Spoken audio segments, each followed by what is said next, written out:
Oh, well, hello there, little one. What are you doing out in the woods this late? Don't be scared of me. I know I'm big, but I promise I'm harmless. Are you lost? I can help you find your way if you tell me where you're going. Oh, you look sad, little one. What happened? Come, sit by the fire with me. It's okay. I won't hurt you. Here, have my coat. It's nice and warm. You must be freezing. There you go, little one. Better now?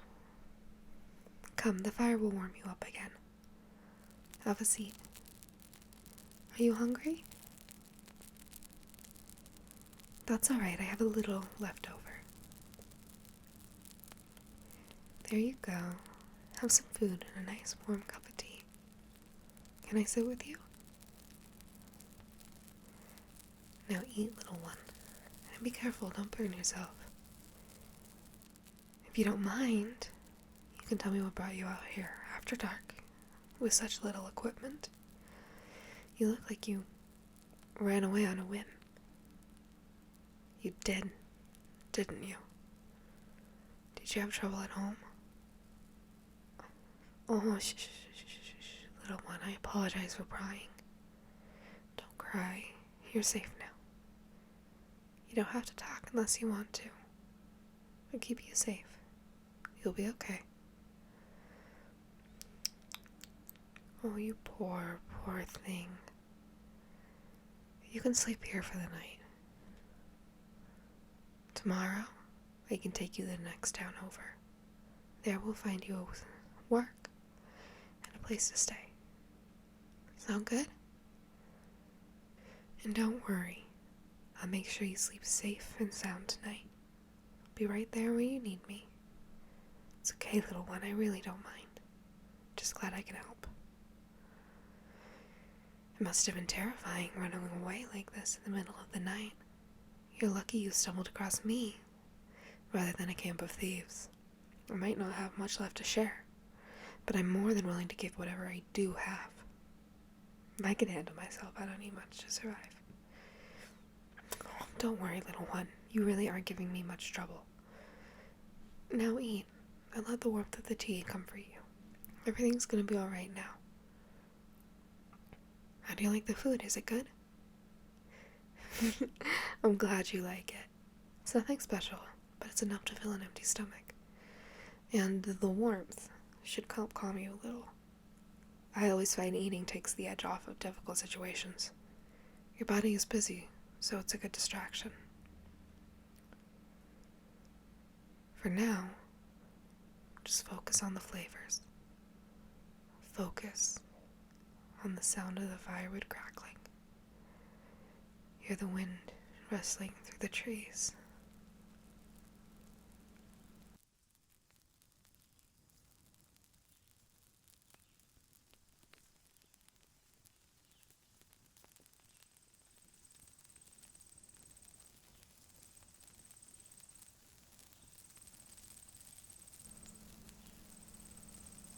Do you want to tell me what you see?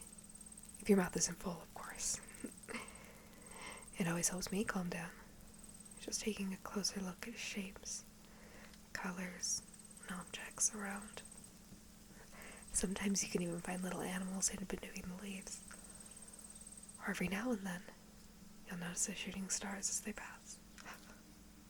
Look, there's one right there. Make a wish, little one. Hopefully it'll come true.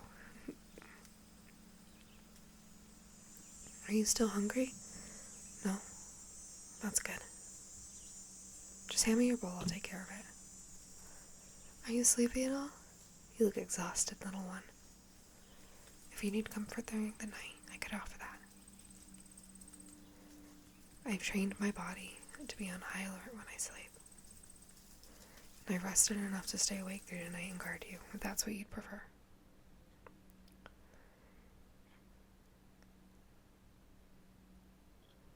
Cuddles? Alright, little one.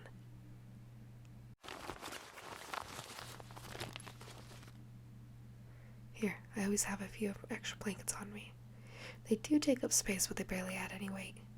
See, when I lay them out like this, they're almost like a bed. Is it okay if you keep my coat for warmth? It's definitely big enough to work as a blanket for you. Cozy? Good.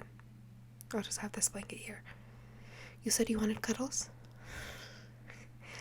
Alright then. Just lay down and relax.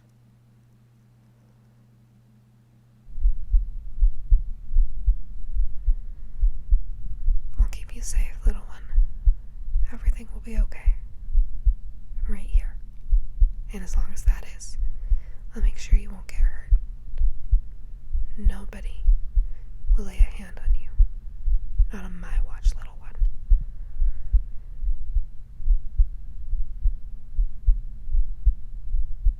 And I will be staying right here.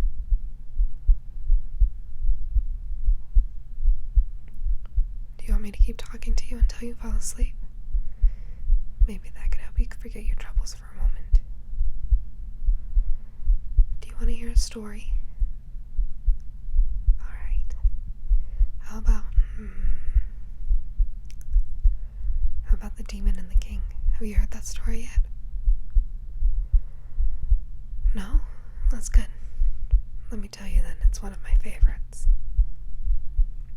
A long time ago, there lived a grand king, and grand he was. He was the overlord of many domains, bringer of peace, and liberator of people. He ruled his nations fair and good, treated his servants with decency. But demons, he could not understand. A demon had once killed one of his closest friends. So, filled with wrath and sadness, the king went out and swore he would kill any demon he came across. And so he did, finding those monsters and slaying them. But it never satisfied him. He never felt as though his friend had been avenged.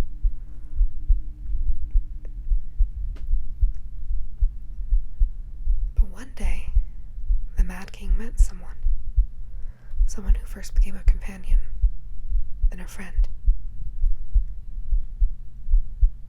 And after some time with this new friend, the king was finally beginning to smile again, letting go of his madness and anger. He was finally able to be back to his old self, kind and gracious. But his hate for demons lingered. Eventually, his close friend stepped before him, kneeled and said, racked with guilt, "My dearest friend, you have become someone so important to me. I cannot keep lying to you like this. I love you, dear friend, but I have not been honest about who I truly am." And so the dear friend revealed themselves to be a demon. All this time they had been what the king hated so passionately.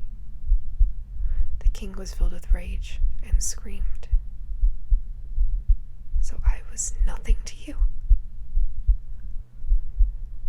Dearest king, you were everything to me,"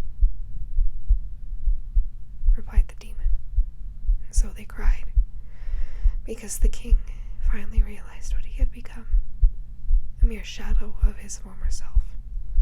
For the act of a single demon, he had slaughtered innocents, families, mothers, children.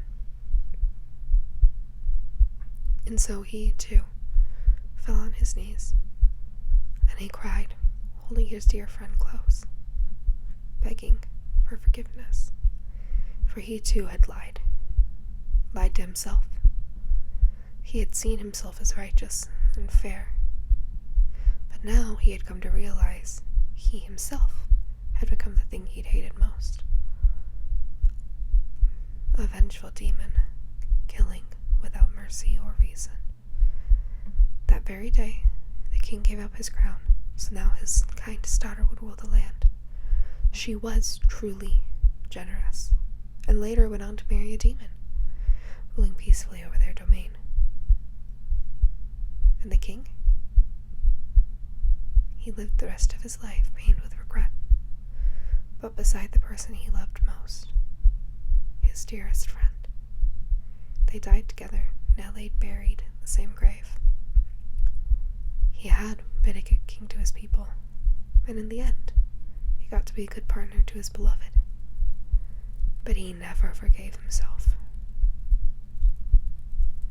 I like to think he is now a ghost, protecting good-hearted demons to make up for the suffering he caused in his lifetime. Now, sleep, little one, and regain your energy.